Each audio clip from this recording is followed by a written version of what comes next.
Hi, I'm Scott from Cooksongold, and today I'm showing you 8 types of stone settings. Start off with channel setting. It's usually used for straight lines and decoration on wedding bands.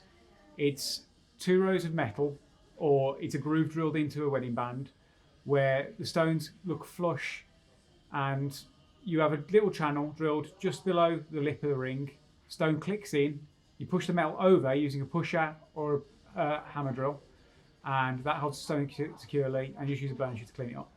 Next up is claw set, which is between 2 to any number of claws.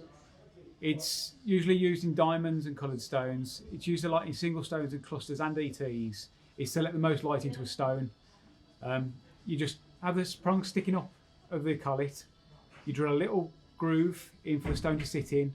It's folded over, filed down and rounded off with a grainer just to make it round and smooth, and that holds the stone in securely.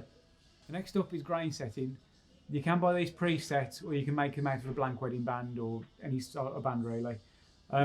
You have a hole drilled and the stone drops into the hole, and you push up little lumps of metal around it, whether 2, 4, 6, however many you want, and then use a grainer just to round off the metal into a little bobble around it.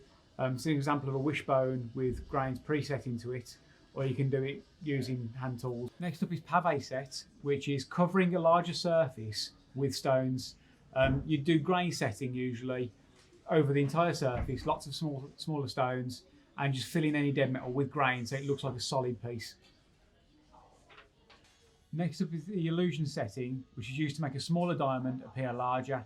It's grain set into a disc, which is then brightly cut to resemble the facets of the stone, so that from a distance it looks like a much bigger diamond than it is. Next up is bezel setting.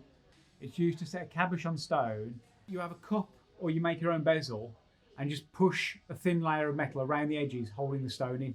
It's used a lot for beginners because it's one of the easiest ways to set. You can make your own setting using bezel wire, or you can buy the ready-made bezel cups. Next up is tension setting, which is 2 pieces of metal either side where a small groove is made for the stone to sit in, and it's just the shape of the metal that's holding the stone in place. It's a slightly more advanced technique to get properly tight, but it's also one of the riskier ones where if it's misshapen, you'll lose the tension in the stone. And finally, there's flush setting, also called gypsy setting, which is where a stone is set on its own instead of in a line, but similar to channel setting, it's a groove around the hole, the stone is sunk in, and then you push the metal around the edges, causing the stone to look flush with the ring. This has been our short guide to stone setting. Any more questions, just leave them in the comments below, and hopefully I'll see you all soon.